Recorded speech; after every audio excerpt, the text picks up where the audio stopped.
Welcome to Deleted Saves. On this episode, The Seventh Guest for PC. Puzzle games are a large and beloved section of gaming, often bringing in players who are not otherwise interested in an industry awash in action titles, blood and guts horror, He-Man woman hater tropes, or anything else where the corporate focus testers want to draw the attention and money of pubescent boys, or those who still think and act like them. But what about a puzzle game where the focus is on a spooky mansion and fully acted digital scenes overlaying the pre-rendered backgrounds? Let's head back to the PC CD-ROM years as I discuss 1993's The Seventh Guest. The Seventh Guest comes to us from developer Trilobite Games and publisher Virgin Interactive, which used to be a big deal back in the day. Technically, this whole game is an in-house affair, as the creators Rob Landeros and Graham Devine, both Virgin employees, who, when they presented the original design pitch for the Seventh Guest to their bosses, they so impressed said bosses that they were immediately quote-unquote fired so that Virgin could help form Trilobite solely to bring this game to life. Weird, right?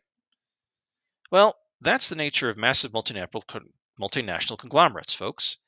Break everything up to make it look good on the tax records so that it looks like we're fostering competition rather than just maximizing profits while dodging antitrust laws. In a moment of irony, Bill Gates, the reason Microsoft runs all of our computer technology when it is not Apple running it, and was once brought before Congress for breaking those very same laws, once said of the Seventh Guest that it was, quote, the new standard for interactive entertainment, end quote. I bring this up for those of you out there who like to celebrate massive corporate mergers that you will ultimately see no tangible benefit from, and in case you miss it when you see antitrust laws meant to protect consumers being butt-fucked in front of you. And if you run your technology off of Linux and are feeling smug, well then, must be fucking nice to not have to worry about things like where your food and shelter come from, or who fucking pays for it down there in your mother's basement. Sorry, the rest of us don't have time to worry about that because we have to work for a living, not spend all day programming lines of code every 5 goddamn minutes just so you can backhack pirated online copies of movies just to watch them from region free. But I digress. Development using the technology of the day, meaning CD-ROM, was said to be quote-unquote bloody slow, and the blue screen effects used to film actors who appeared in the game, a la Night Trap, left a ghostly blue edge around them that when transferred to the game's setting, which the developers simply left in. All in all, not ideal conditions for what the game would become. Worse yet, especially for a puzzle game, the puzzles the developers intended to use were, and I assume still are, all under copyright protection, so they instead used public domain puzzles from the 19th century puzzle books. Hell, there is even an entire second CD that came with the original game that contained the entirety of the music tracks, and you could actually play it in a CD player, provided you skip the first track, which was just the computer code that when played would cause one's ears to bleed and break all the glassware in your house. But we do what we must, I suppose. Yet, based both on novelty and the strength of the story and presentation, The Seventh Guest became a bestseller in its time. So there is a lot to be said for making the best of a bad situation. But what of the story of the game, which is often so paramount in puzzle games? The game begins with a flashback to 1935, in a fictional, as far as I can tell, town called Harley on the Hudson. And considering the Hudson River runs through upstate New York, I'll wager the setting of this is the state of New York. Anyway, a homeless drifter named Henry Stoff kills a woman in a mugging, but this would hardly be his only vile act. After a series of murders on his part, he has a vision of a doll one night while dreaming, and the next morning carved it. He would trade said doll for food and shelter, and would have visions of other toys and games, all of which he would hand carve and trade for needful things, eventually securing himself the odd but successful position of toy maker, and made enough money to build a sprawling mansion on the edge of town, again the result of a vision, but many of the children who received his toys would mysteriously sicken and die. Well, when the townsfolk eventually put two and two together and came up with 15, they came with pitchforks and torches in hand to Stoff's mansion, intending to deal with the demon toymaker. But what they instead found was an empty mansion and no Stoff. Yet they knew he never actually left the mansion before disappearing. Time passes, and the mansion is abandoned, but the deaths stop. We now embody the character known only as Ego, our first-person insert, who wakens as an amnesiac inside the mansion in an unknown time. It quickly becomes apparent the mansion is haunted, for as Ego progresses trying to figure out who he is and why and how he is here, he encounters the spirits of 6 guests that were invited to the mansion sometime after the children's deaths began to occur. A former singer, a dissatisfied middle-aged couple in a time when divorce was not only a social but legal not a happening option, an aging bank worker who is obsessed with her youth, a fellow shop owner, and a stage musician. All these people have something to hide, some sort of dark secret that, if revealed to the public, would ruin them. Yet they were gathered to the mansion by letters and invites from Stoff himself for a night of socializing and puzzle solving for a prize. Yet Stoff is nowhere to be found by this phantom party. Stoff certainly seems to know why he's called these specific individuals to his hell house, but Ego is left to try and piece it all together, usually right before he has to solve another puzzle. Also, these 6 guests were supposed to bring a 7th, unknown guest, who turns out to be a young boy named Tad, who once they found Stoff's hiding place, they were to bring Tad to him to claim the reward. But the guests are unsure what to do. The couple wants to help Tad escape, but the rest of the guests want to capture him for Stoff and whatever he has offered them. The night turns deadly as the guests eventually turn on one another and begin killing each other, or die in the traps Stoff has attached to his failure for each puzzle, like a 1930s Saw. Before I continue, I should warn you about spoilers if you have never played this game, because the big reveal of the story is coming, although you can probably guess some of it. By the end, only Tad and the banker woman, Julia, are alive, and she hopes Stoff can use his powers to make her young again. Stoff, for his part, is hiding in the mansion's attic, and having made a pact with evil some years ago, is looking to evolve into his final demonic form, but needs Tad specifically to sacrifice him to complete this pact. Things go wrong when Stoff reveals what he is to Julia, and Tad is entangled in Stoff's demonic tongue.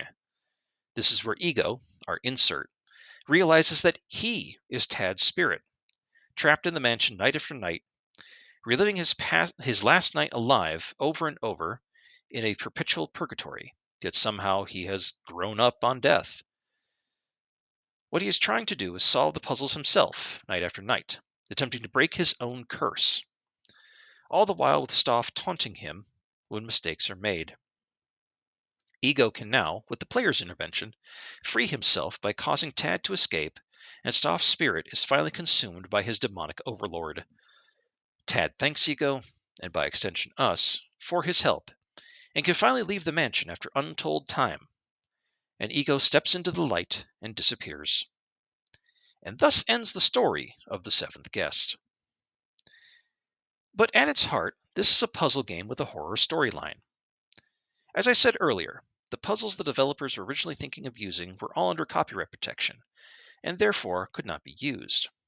So instead they looked to puzzles and games that had been around forever and were free by the fact that they were published in the 19th century. Over the course of the game, there are about 20 puzzles to solve, a number of which repeat, but they can be quite clever. Many will be sliding block puzzles. Don't we all love those? The same way we all love herpes.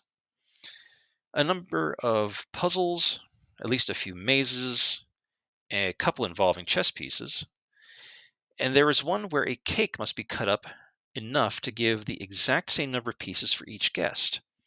A clever word puzzle where the only vowel available to the words is the letter Y and uses synonyms. A lights in a model building puzzle, a few word jumbles that require following a specific path to spell out a taunting phrase, and a few others.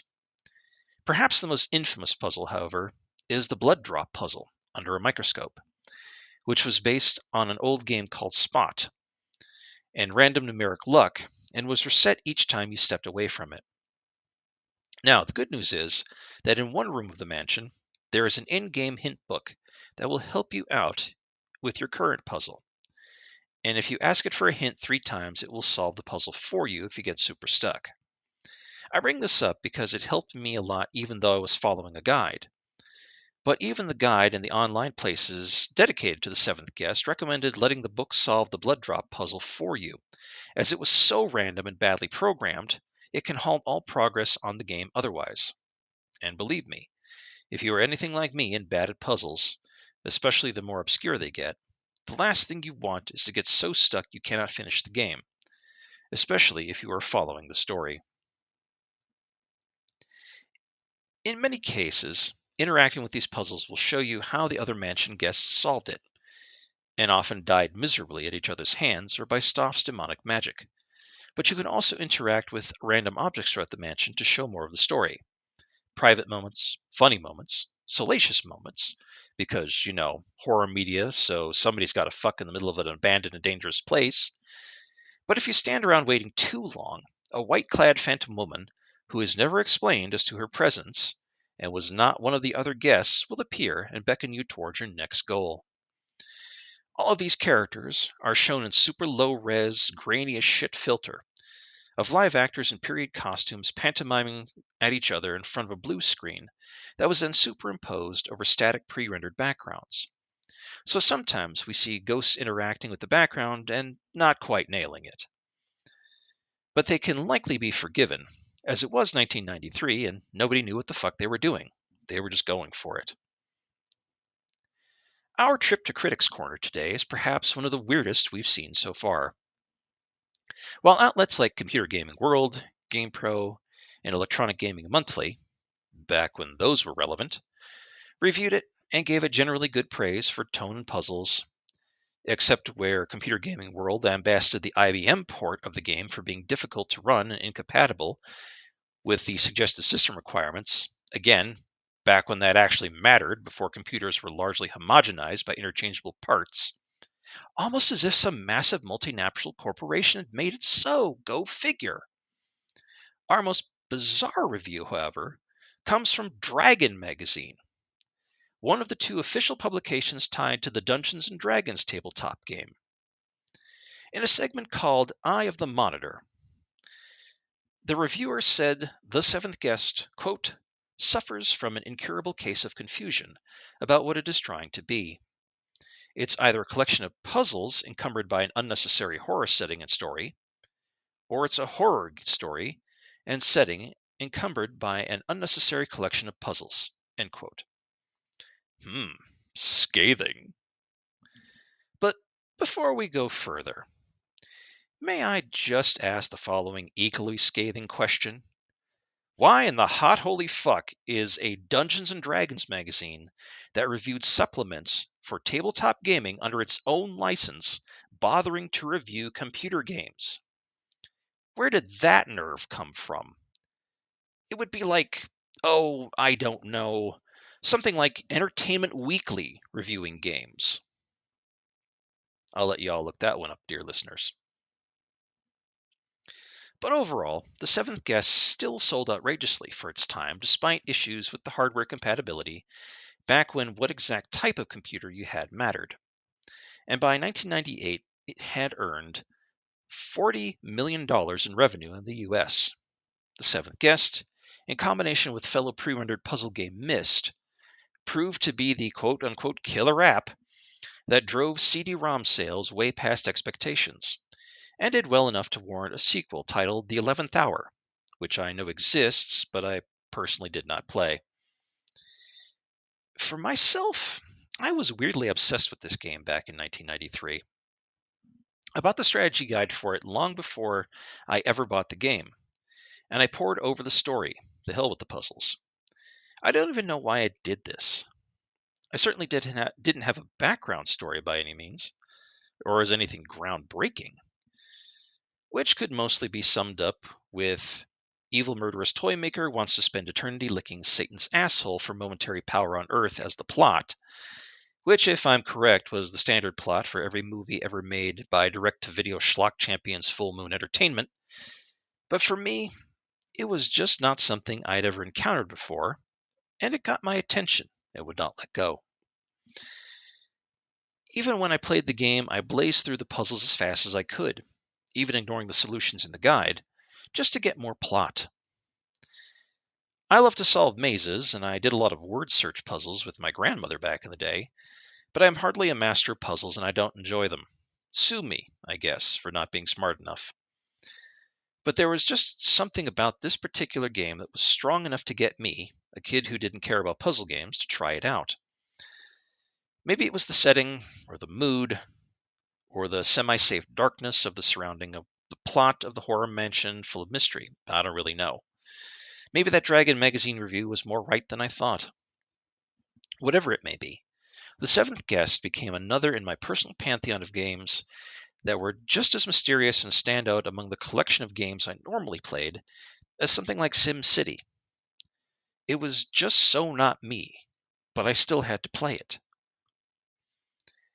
And there is no doubt that The Seventh Guest is a horror story.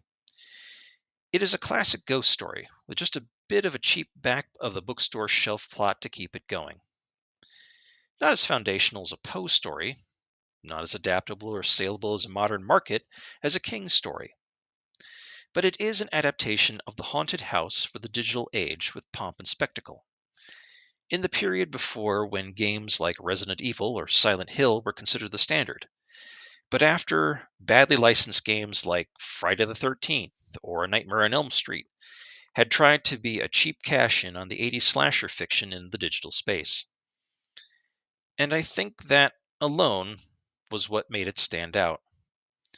Were the puzzles truly necessary? Well, that I don't know.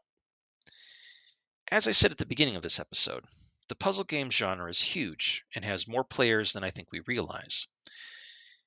It can, and it has made gamers out of more people than the gamers TM would like to be willing to admit. Enough that we see puzzles, even simple ones, pervading other genres of video game. But really, the idea of games did not just stay as big muscle movement sports. They became intellectual, or luck-based, or creative. And they are very much part of what makes us human. What we retain as the desire and the need to play with well into adulthood and old age. Games, like food or water or shelter, are necessary, and puzzles in whatever form are a big part of that. Does that mean I'm going to jump on Steam tomorrow and begin downloading every puzzle game on the site? That, I admit, is unlikely. I have said I am bad at puzzles, but that doesn't mean they should not exist. But that also does not mean there aren't a few more puzzle games out there that have drawn my attention as mysteriously as The Seventh Guest did way back then. It is likely because they too retain the horror element, that morbid fascination of the uncanny, that mixed with a puzzle looked like something I would try my hand at, even though it is not my best genre. But like any other first you may encounter in life, The Seventh Guest remains my first horror puzzle game. Others may chase that high, but none will ever truly attain it. They don't even stand a ghost of a chance. Thank you for listening. Deleted Saves would like to thank Brad, Keith Gasper, Orden Wells, and Mass Lama for being part of the patrons of the show. If you would like to become a patron of the show, please go to patreon.com and check out Deleted Saves podcast. All donations go directly towards maintaining the show itself. Thank you.